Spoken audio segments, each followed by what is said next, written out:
कहते हैं शंकर की कथा, शिव महापुराण की कथा क्या दे सकती है? तो जैसे शिव महापुराण की कथा के लिए वर्णन किया जाता है कि जैसे माता जानकी जी राम जी के पास में सिंहासन पर बैठी हैं।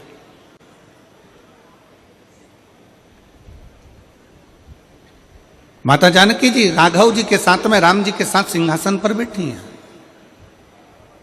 और माता जानकी जब सिंहासन पर बैठी हैं, सिंहासन पर विराजमान है, तो माता जानकी जी ने राम जी से, राघव जी से प्रार्थना करी है, राम जी से निवेदन किया, राम जी से प्रार्थना करी, प्रभु मेरे मन का एक संशय है, आप मिटाएंगे क्या? राम जी ने पूछा कौन सा संशय है तुम्हारा, क्या संशय? बोलो क्या संशय सीता, आपका संशय है क्या? माता जानकी जी ने कहा मेरे भीतर का संशय यह है प्रभु कि आप अयोध्या के राजा बने, इसलिए आप खुश नजर आ रहे हो, प्रसन्न नजर आ रहे हो।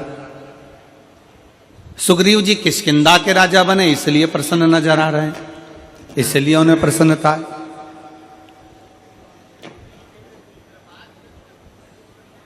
सुग्रीव जी किष्किंधा के राजा बने हैं, इसलिए उनमें प्रसन्नता है, उसमें आनंदता है।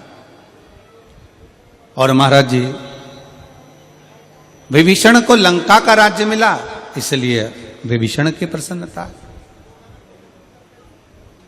पर एक बात समझ में नहीं आती कि हनुमान जी को कहां का राज्य मिल गया जो हनुमान इतने नाच रहे हैं? हनुमान जी को कहां का राज्य प्राप्त हो गया जो हनुमान इतने प्रसन्न हो रहे हैं,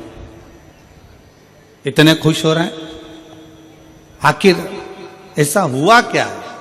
तब भगवान राम जी ने कहा सीता तुम कहती तो सत्य हो, जानकी जी तुम बोल तो सत्य रही हो कि मुझे अवध का राज्य मिला इसलिए मैं प्रसन्न हूं, सुग्रीव किष्किंधा के राजा बन गए इसलिए प्रसन्न है, विभीषण लंका के राजा बन गए इसलिए प्रसन्न है,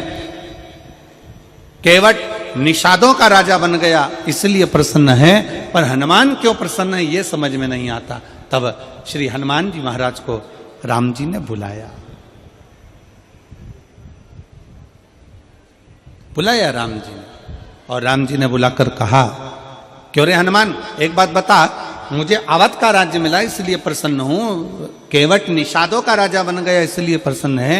सुग्रीव किष्किंधा का राजा बन गया इसलिए प्रसन्न है, और विभीषण लंका का राजा बन गया इसलिए प्रसन्न है, पर यह बता हनुमान तुझे कहां का राज्य मिल गया तुझे इतना प्रसन्न है? तब हनुमान जी कहते हैं मेरे राम आपके चरणों का राज्य मुझे मिल गया, इससे बढ़कर सुख और दुनिया का कोई सुख नहीं।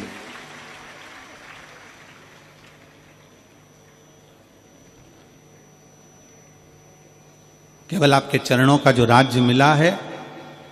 आपके चरणों का जो सुख मिला है, इसके आगे सारे सुख ठीक हैं। और यही शिव महापुराण की कथा में नंदीश्वर भगवान शंकर से कहते हैं, इसी शिव महापुराण की कथा के अंतर्गत नंदी भगवान शंकर से विनय करते हैं, नंदी भगवान शंकर से कहते हैं कि हे प्रभु, जिस भक्त के हृदय में, जिस भक्त के दिल में, जिस भक्त की चित्तवृत्ति में आपके दर्शन का भाव प्रकट हो जाए, आपके चरणों की सेवा प्राप्त हो जाए, आपके मंदिर में एक लोटा जल समर्पित होने लगे, आपके चरणों की स्तुति होने लगे, तो भगवान नंदीश्वर कहते हैं समझ लेना प्रभु कि उसके जीवन में कहीं ना कहीं का राज्य स्थापित हो गया, इसलिए वो आपकी भक्ति में लगा हुआ, उसको कहीं ना कहीं का राज्य स्थापित हो गया, इसलिए वो भक्ति में रमा हुआ। और मैंने तेरे ही भरोसे बाबा, तेरे ही भरोसे हवा बिच उड़ती जावांगी, बाबा डोर हत्तो छड़ी ना मैं कटी जावांगी, भोले मैं तेरी पतंग, शंभो मैं तेरी पतंग, हवा बिच उड़ती जावांगी, बाबा डोर हत्तो छड़ी ना मैं कटी जावांगी। कहीं ना कहीं का राज्य जब हम शंकर के मंदिर में जाना प्रारंभ कर दें, शिव जी को एक लोटा जल चढ़ाना प्रारंभ कर दें, शंकर की स्तुति करना प्रारंभ कर दें, शंकर की कथा तक हम पहुंचना प्रारंभ कर दें, जिस दिन हम भगवान शिव की शरणागति में पहुंचना प्रारंभ कर दें, अपने नजदीक में अपने घर के पास में जब एक लोटा जल चढ़ाना प्रारंभ कर दें, समझ लेना कि शंकर भगवान ने आपका और हमारा हाथ पकड़ लिया और कहीं ना कहीं का राज्य हमें बाबा देते जरूर है, देते। बोल बम का नारा है, इतना धीमा बोलोगे तो कल्याण तुम्हारा है, जरा अच्छे से तो बोलो। बोल बम का नारा है, सारी समस्या का हल एक लोटा